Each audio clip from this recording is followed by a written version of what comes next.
Olá, meus queridos, tudo bem? Tudo em paz? Estamos aqui mais uma vez para fazer aquele nosso programa de fortalecimento da fé raciocinada, né? Sempre lembrando também que quando a gente fala em fé, a gente está falando de fé raciocinada, que é a fé que nos oferece o Espiritismo, né? Que é uma fé aberta, é uma fé em que você tem aqueles princípios, mas aqueles princípios não são indiscutíveis. A gente vai analisar, nós que iniciamos no Espiritismo, a gente vai analisar racionalmente quando a gente vai lendo, né, para a gente ver se aquilo tem lógica, pelo menos, né, se aquilo tem efeito prático, se aquilo tem relacionamento com os fatos. Ou seja, uma análise científica mesmo, daquilo que se lê, lógica e científica. E uma vez que a gente adquira aquele conhecimento, aquela segurança que existe realmente fundamento naqueles princípios, a gente continua estudando o Espiritismo, muitas vezes a gente repete a leitura. E é normal e até recomendável que a gente repita a leitura dos livros, notadamente dos livros kardecianos, né, do livro de Allan Kardec e outros também. E a gente faça novos raciocínios. A gente lê como se aí não conhecesse. Ou seja, vamos reiniciar aqui a aprendizagem. Então, a gente vai analisar de novo a lógica, a gente vai analisar de novo a pertinência prática, né? A conexão com os fatos, com o que diz a ciência, com o que diz aqueles conhecimentos já bem verificados, né? Bem aceitos, consolidados, seguros. Então, o Espiritismo ele é uma doutrina que não tem um dogma indiscutível. A gente mesmo até no estudo individual, a postura da gente é sempre investigativa, racional, é de teste, de lógica, né, de tudo que a gente lê, independentemente da origem. Pode ser do próprio Allan Kardec, pode ser de Chico, pode ser dos espíritos elevados. A gente sempre submete à racionalidade. Sabendo outra coisa também, né, que a gente não deve ser autossuficiente, que também seria uma irracionalidade. Ou seja, a gente chega às nossas conclusões, mas a gente checa também. A gente escuta as pessoas, escuta as razões delas, escuta os espíritos, né? Para a gente ir aperfeiçoando a nossa percepção, dado que a gente precisa conhecer a nossa limitação. Né? Nós somos seres pequenos, limitados, com conhecimentos pequenos, com a razão limitada, mas nem por isso a gente deve renunciar a fazer as análises racionais, lógicas e científicas mesmo, de tudo que a gente lê, de tudo que a gente aprende, né? E sempre, obviamente, que uma vez feito isso, a gente sabe que a nossa visão, a nossa crença, a nossa fé, ela é criada individualmente, com conexão com outras pessoas, mas é criação individual nossa, nós que construímos, né? E, portanto, sempre livres.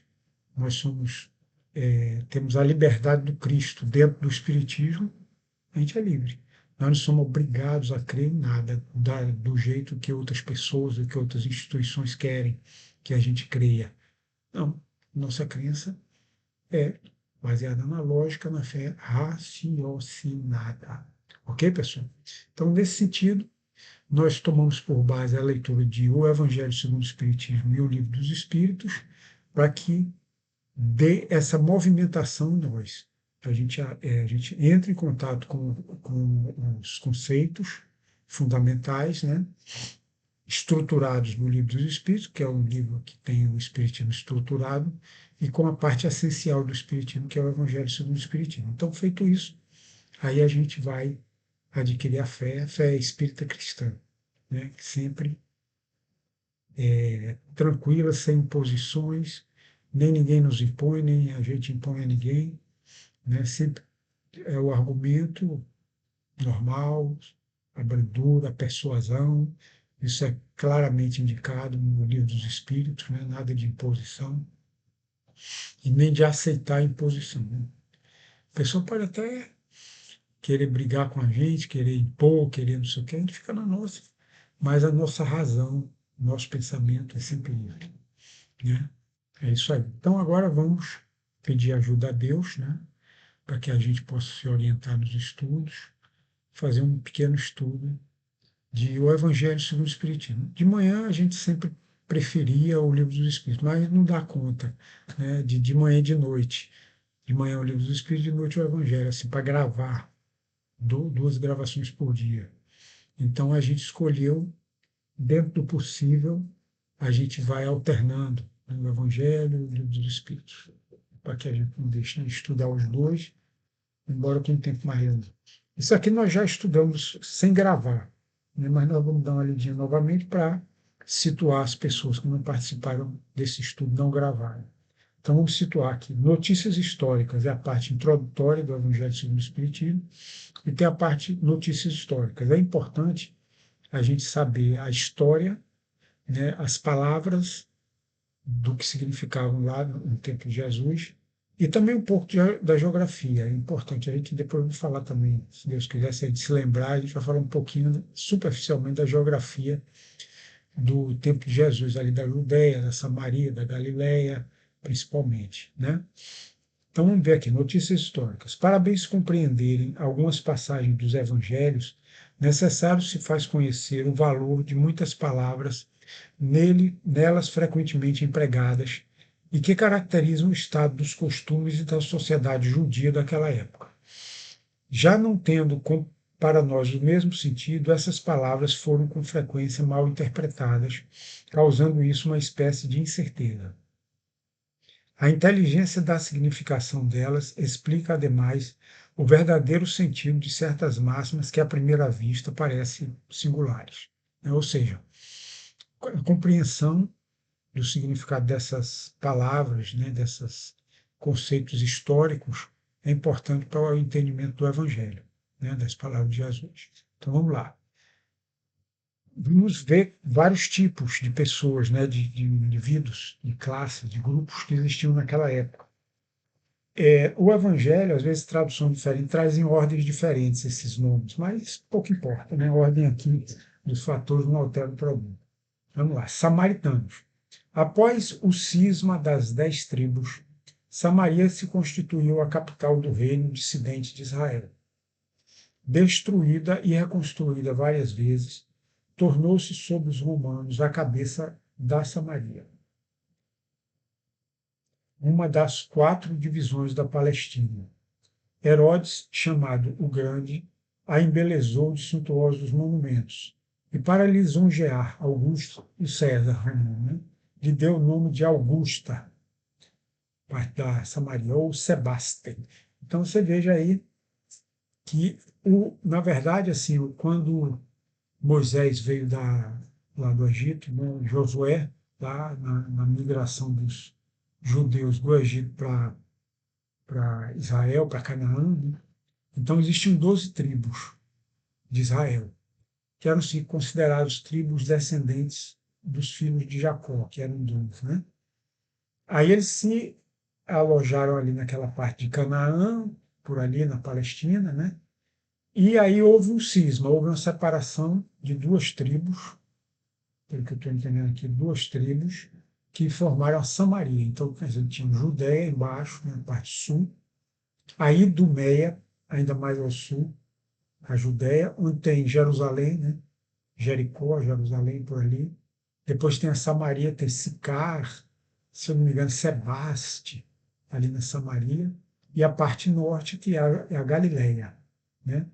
Então ali a gente vê o Lago da Galileia, vê Cafarnaum, vê Nazaré, né? Vê Genezaré. Então, várias partes. Ali naquela região também a gente vê Betânia, Betsaida, que é junto ao Lago da Galileia, onde Jesus encontrou Pedro, o discípulo ali que foi juntando os discípulos, né? Então a gente tem Idumeia, Judéia, que é onde tem ali a Jerusalém, depois Samaria, que é onde a gente está vendo aqui, os samaritanos, que foi um cisma, uma separação de um grupo que se separou das 12 tribos, né?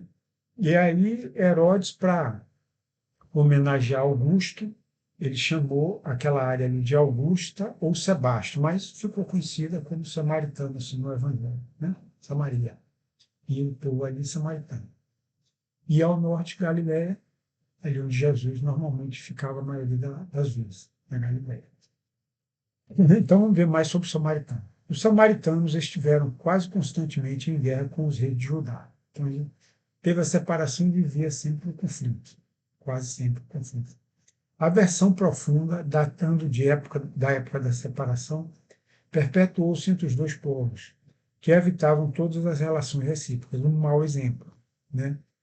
Porque essa separação, eu não lembro bem como era. Certamente, se a gente estudar lá o Antigo Testamento, a gente vai encontrar uma razão, até um convite para a gente estudar, né? O Velho Testamento, ou procurar no Google por que que essa separação de Samaria aconteceu, né? Se foi interesses materiais, interesses políticos, orgulho, questões de crença, o que seria o causador. Existia questões de crença, né? Como a gente vai ver aqui. Então, mas a aversão, você teve uma diferença ali, né? Mas você ter raiva, ter inimizade, não é um bom exemplo isso aí, né? Não é um exemplo a ser seguido, né? Mas vamos para frente. E evitavam as relações, né? Aqueles que, para tornarem maior a cisão e não terem de vir a Jerusalém pela celebração das festas religiosas, construíram para si um templo particular e adoraram e adotaram algumas reformas. Então, até para não se reunir lá nas festas religiosas em Jerusalém, então os samaritanos criaram um templo próprio para eles ali. E fizeram as suas adaptações lá na religião, né? Somente admitiam o Pentateuco. O Pentateuco são 5 livros do Antigo Testamento, os primeiros 5 livros, né? Lembro alguns, assim, para dizer a vocês: a Gênese, o Levítico, o Êxodo, né?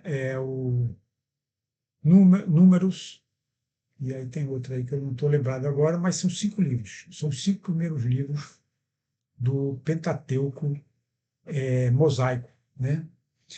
E rejeitavam todos os outros livros que a esse foram posteriormente anexados, ou seja, os profetas, por exemplo, né?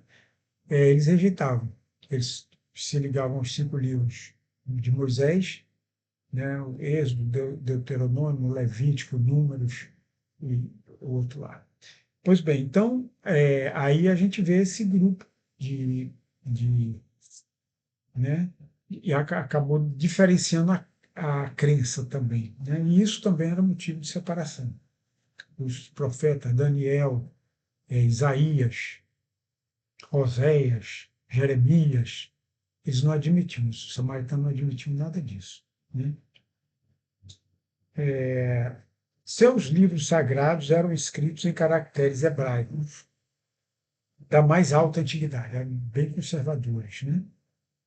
Para os judeus ortodoxos, eles eram heréticos e, portanto, desprezados, anatematizados e perseguidos. O antagonismo das duas nações tinha, pois, por fundamento único a divergência das opiniões religiosas. Então, você vê que pode ter tido uma origem diferente lá no passado, né, dessa divergência, que está pendente de pesquisa, mas o que prevaleceu de motivo de dissensão era a opinião religiosa. Então, hoje em dia, a gente vai vendo que o Cristo foi desmanchando isso, porque o fundamental é a caridade, não é a crença. Não é a maneira da gente crer, é a caridade ou não caridade. Então, a gente vai buscar como principal motivador de nossa religião a prática do bem, né? Então, onde quer que exista a prática do bem, a gente apoia e a gente participa, a gente, né, está ali para aliviar a dor do próximo, levantar o próximo, se possível, para uma vida digna, né? Ajudar a se libertar dos vícios, da pobreza, da tristeza, das decepções, das enfermidades e tudo mais, né? Da prisão, se for o caso, né? A gente chegou na época tentar libertar da prisão de si mesmo, né? Ou seja, dos seus vícios, dos seus erros, porque aí a prisão externa também se abre quando a gente supera as nossas deficiências morais, né, que são as principais prisões que nós temos. É, né? se bem fosse a mesma origem das crenças de um e outro. Então, eles se originaram da mesma crença mosaica, né? Mas com o progresso houve uma diferença de entendimento lá entre eles.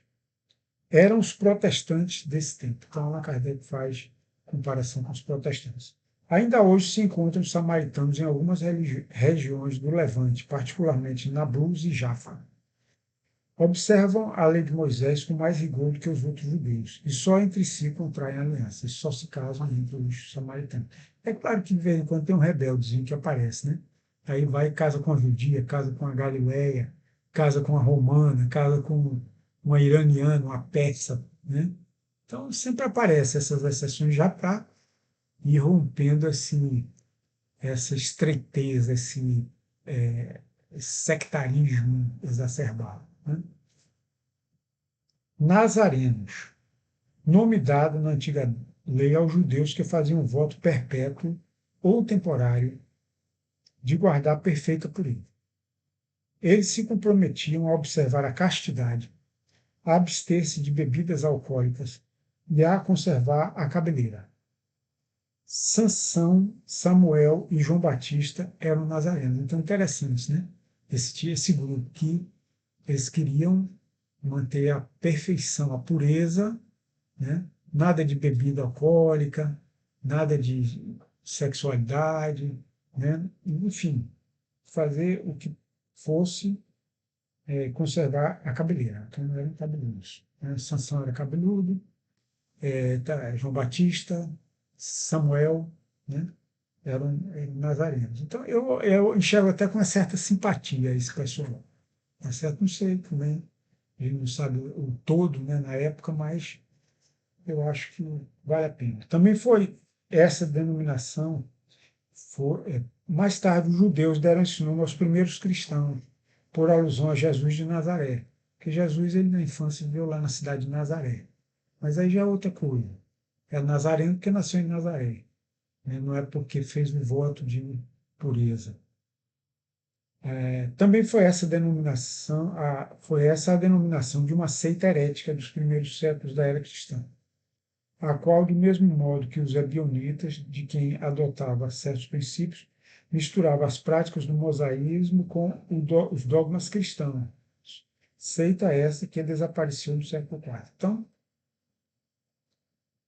existiu uma seita herética nas primeiras épocas da era cristã. E aqui Allan Kardec ele não está sendo claro no sentido de que a heresia era considerada provavelmente não pelos judeus, mas sim pelos cristãos, porque essa seita ocorreu, ela existiu nas primeiras épocas da era cristã, né?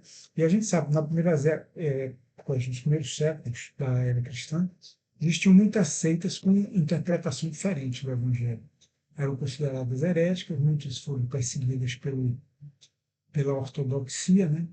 Por aqueles conservadores da igreja que, que se impuseram, inclusive com apoio político de Constantino, e perseguiram os considerados heréticos, né? Aqueles que eram pensados diferentes. Então, segundo aqui Allan Kardec, existia uma seita nazarena, que era outro tipo, outro grupo, que misturavam o cristianismo com o judaísmo, né? Havia uma mistura. Na verdade, sempre tem, né? Porque o cristianismo hoje ele lê a Bíblia toda e muitas vezes se apega a práticas e a conceitos judaicos, né? Antigos do Velho Testamento, né? Que às vezes são meramente convencionais, culturais, que não são propriamente religião, não são propriamente ligação de si para com Deus, mas sim uma convenção cultural lá dos judeus, né, que perpetuou, e alguns cristãos hoje acreditam que é coisa de Deus, né? E tem essa mistura mesmo, né, do antigo com o mais moderno, que seria Jesus, que é muito natural, porque cada um entende como pode, como a sua mente alcança, né? E a gente tem que entender, nós também, nós entendemos como a nossa mente alcança, de acordo com a nossa evolução, que é precária ainda, né? Ou seja, a gente tem muito que aprender, mas já é muito bom a gente aprender o que temos, né? A gente lê o Livro dos Espíritos, o Evangelho segundo o Espiritismo, as obras psicografadas por Chico, a gente tem um manancial de conhecimentos enorme e que eu diria assim, é até maior do que nós somos. Ela é bem maior do que nós somos se considerarmos os nossos maus hábitos, né? Que eles trazem bons hábitos, carinho, perdão, mansidão, caridade, piedade, coisas que nós precisamos iniciar a aprender. Está lá no Chico, está em Kardec, está em Jesus, né? Então, nós temos assim uma revelação muito importante que a gente entende, que a gente compreende, que a gente aceita, mas é preciso incorporar ao nosso comportamento. E por isso é preciso a gente praticar o bem. Aí, por isso, na nossa reflexão de vamos fazer a campanha do quilo, vamos fazer visita aos enfermos, vamos fazer evangelho no lar, na nossa casa, na casa de quem precisa também, né? Vamos convidar as pessoas para as reuniões, vamos tirar as pessoas do marasmo, da indiferença, das garras dos irmãozinhos desorientados, dos invisíveis às vezes, e dos visíveis também. Vamos tirar, não, venha para cá, meu irmão, vamos aqui, com carinho, com jeito, né, com respeito à liberdade. Ah, não, mas eu sou evangélico. Ah, tudo bem, então vá para a sua igreja evangélica.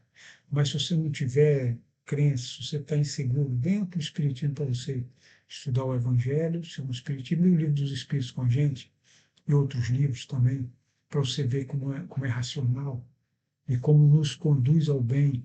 Então, campanha do quilo, visita aos enfermos, visita aos presidiários, visita aos pobres, evangelho no lar, prece por quem precisa de prece, orientação para as crianças, para os jovens, para os velhos também, né? Então, tudo isso a gente pode fazer. Então, vamos colocar na nossa agenda a prática do bem. Grande abraço, Senhor Jesus, muito obrigado por essa oportunidade de refletirmos um pouco em torno do Evangelho segundo o Espiritismo. Ajuda-nos para que a nossa compreensão ela se aperfeiçoe sempre. Abençoa todos os sofredores, os enfermos, aqueles que se encontram com diversos tipos de provação, que eles recebam a paz e a orientação do Mestre Jesus.